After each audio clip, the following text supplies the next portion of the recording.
Malawi today. So izi nchilagini menejo iziso izichimozi mozi izi zotsekulira mutu wa munthu zimene yeah is electric izi manyo so magetsi kulibe or dili kumanda kulibe magetsi ndishi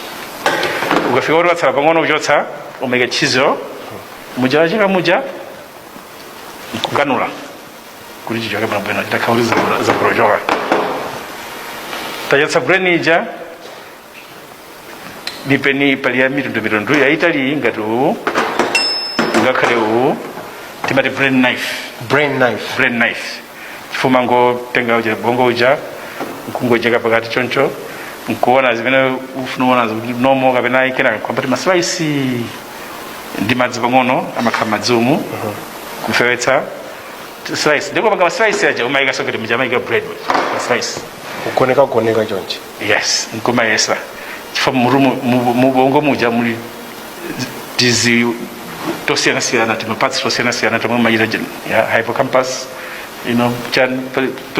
mapatsi ambiri otumayesa so slice imonesa pati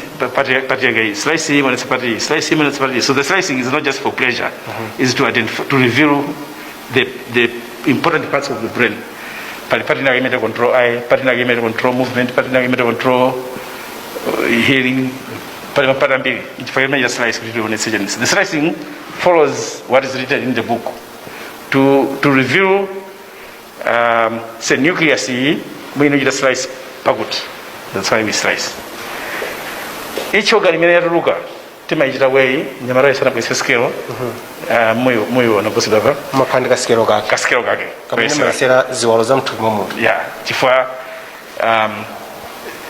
weight ya organ ile yose ili determined zili written down in the book ngati heart imalemera for example heart imalemera 400 grams uzebeza heart ya 1 kg pali futu lalikulu yeah zimambira mine po maize zimene zomazika mukatwaka yeah nkuwesera pali soka bo kinakake nkuwesera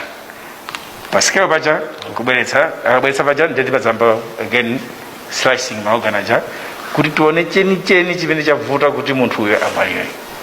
chingwe ichi nchechani tikamaliza zonse kusoka tsopano kubwezera kodi zinthu zimukaziyotsa soti mango zisiya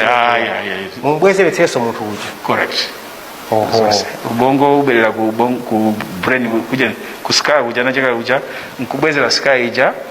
infact amayipangatika v single car round choncho amayipangatika v choncho kuti akabwezera ikhaingati jigsaw ngati choncho jigsaw kuti isemendende akatero ndikubwezera so chisikapu ija nkusoka apaso pawaja ni apa amacheka choncho nkuita avoid mchombo sadusa pa mchombo amangoitere pang'ono nkumalizitsa akamaliza nkusoka so ndichi kubwezeretsa munthu kuti abwerere mene anabwerera yeah munanena ndi akatero kuembalming uja sipano embalming uja they try to bring up a picture of the person as she or he was alive information imene amaitenga kwa relative aja watu amakondofa maglasi amasunga ndepu amakane amamesa seda chani zonse zija akumochera amamochera attendant akamamalizitsa bodeja amatenga picture imene apatsa chibaleja nkuibweretsa pachene pacha kuti akamakachita viewing achibaleja ziyafike kuti yes uyu watu mene anali